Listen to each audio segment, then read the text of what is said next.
Space Coconut. Okay, and today I want to talk about something I get asked a lot on stream. I actually started writing this script at the beginning of December, but I didn't know how to present it, so I set the idea aside. Until today, when I saw another post about the topic, as well as being asked about it during my last stream, about being calm in the face of a SWAT-style three-man group. Many people are going to disagree with what I'm about to say, but I mean, when have I cared about that?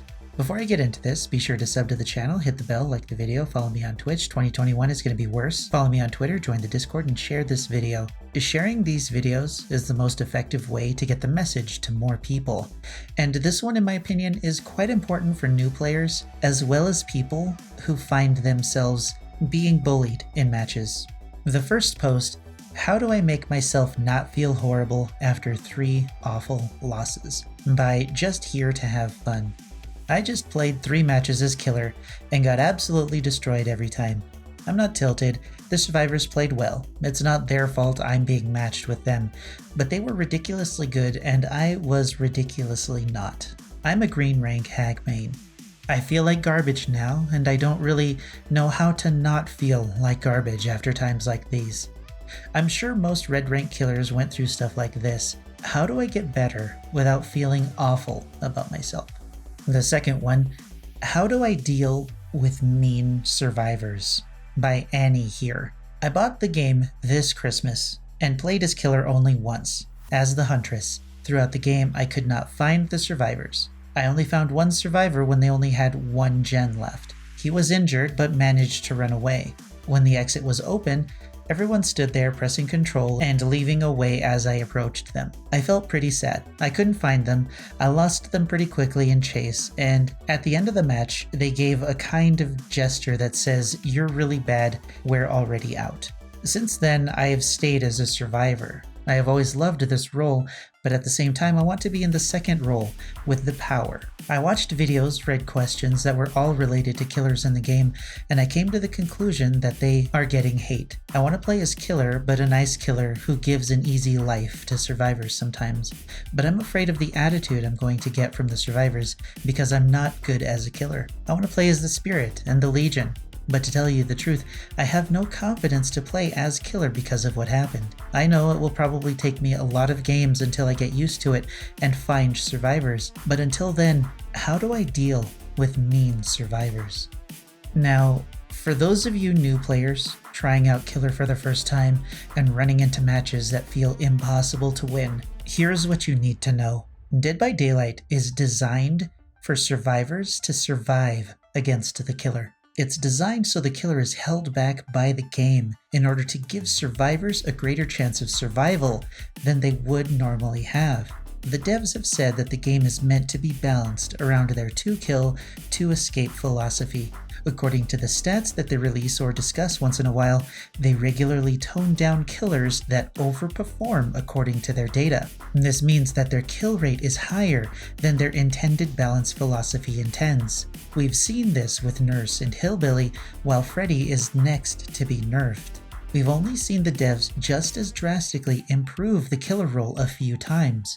Freddy and Leatherface were both improved at one point to be brought out of the F tier they sat in since their release. Other killers have seen less drastic changes to either bring them up or tone them down. Hag and Trapper saw trap speed increases, while Spirit saw some tweaks that made her easier to deal with in specific situations. There was a Wraith Cube back in the day that didn't really do much other than redo all of his add-ons. I'm not a Survivor player, but I do know that they've been adjusted over the years as well. Palettes and vaults have changed, various perks have been toned down and improved in the same way killer perks have been. The point is that while yes, both sides have been changed and adjusted over time, the philosophy behind those changes has stayed the same: 2-kill, 2-escape. While this sounds balanced, it becomes a bigger problem over time because player skill only increases. It never decreases. So what happens when killer players increase in skill? They do better than the devs want them to, resulting in high kill ratios. So they either nerf killer tools or buff survivor tools. When this happens, What happens when survivor skill is increased in conjunction with the strengthened survivor tools and nerfed killer tools? Skilled survivors become stronger than equally skilled killers. This is where you come in, new killer player.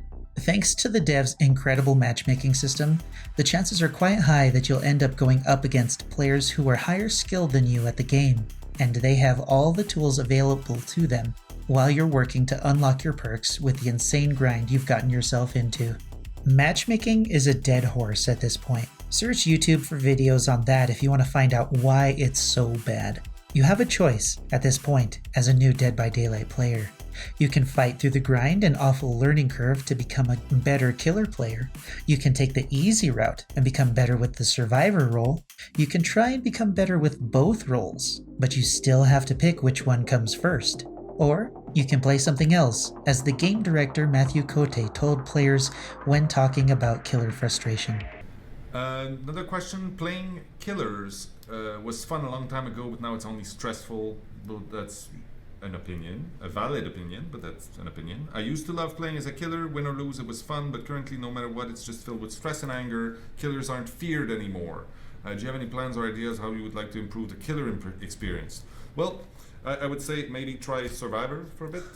No, but it's true. I mean, change it up. Maybe you're just tired, or play something else for a week. Try Civilization or something, just for a refreshing change. Balance is, I shouldn't be saying that. I would highly advise that you play something else, honestly. Check out the review Bricky made for Dead by Daylight. It'll shed light on why I'm suggesting that you avoid diving into Dead by Daylight right now. As I'm writing this, I stumbled upon another forum post about survivor culture as well. While not exactly the subject of this video, it does highlight what happens when game changes favor one side over another. Please forgive this little segue into the topic of survivor toxicity and bullying. I'm really sick and tired of survivor culture. By the clown is king. If the killer has clearly given up and is waiting by a gate switch, please just hurry up and finish repairs as fast as possible and get the hell out. You've won, okay? You don't get to complain about how boring it is if the killer does this, if you've shown complete disregard for how frustrating each and every chase you have made for the killer, or boring the matches for the killer. If it's that boring to you, then all the more reason to just hurry up and get out so everyone can get into a fresh game sooner. One that is hopefully less boring to you trolls. Stop trying to force the killer into being your point farming play toy while still being complete douchebags. Yeah. Stop trying to see if you can mentally break another player with all your vault slamming, locker spamming, and holding that player hostage in a game that you can end just by doing your objective and getting out. Stop trying to force a DC just because the killer is done with being your play toy. I'm tired of this trolling culture across so many survivors. You've won, you've won. Stop prolonging the torture and purposefully stopping another player from getting into a new game. Of course, there are toxic players on both sides. However, it can be argued that the culture of toxicity is created by those who play survivor more than killer.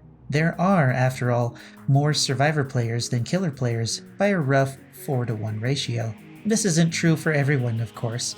Some of my own mods are survivor mains and are the nicest folks I've ever put on a hook. But if you pay attention, you can find individual or groups of survivor mains who collectively revel in their own toxicity. You can find video upon video and stream upon stream of these people.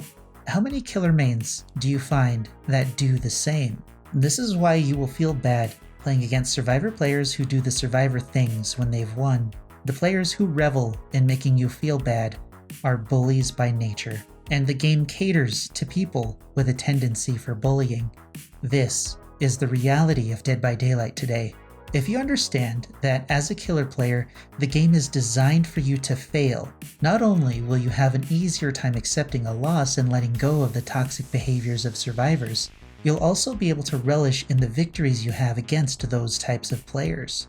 You'll also be able to relish in the victories you have against those type of players if you decide to fight through the BS the devs put in your way to becoming a good killer player. The choice is yours, and there's no shame in either choice. The most important thing to take away from this video is that bullies exist everywhere in this world. Some will teabag at the gates, others will mock you for missing swings. Some bullies will say that you're a scum-sucking content creator, while their Swift group joins in the mockery. They only win if you let them get to you. This is why I laugh in the face of a brutal loss, and why you shouldn't feel bad about losing in this or any game either. Work through your feelings, let them go, and gain experience or play something else that you simply enjoy, because Dead by Daylight is kind of a chore to play right now. I know I went off there, but I've been bullied and abused for most of my life by many different types of people, and if I can help even one person overcome those negative feelings brought on by negative people, then I'm going to do whatever I can to encourage them to be better than those people. In a strange way, this is why I still play this game. The killer role is designed to be bullied by survivors, but if you want it bad enough, you can gain the skill to fight back against the terror of survivor mains. Sorry again for the seriously crazy tangent. Let me know what you think in the comments below, but in the meantime, I believe in you. Whatever you're dealing with right now, you'll make it through, and you'll be a stronger person in spite of it. Take care.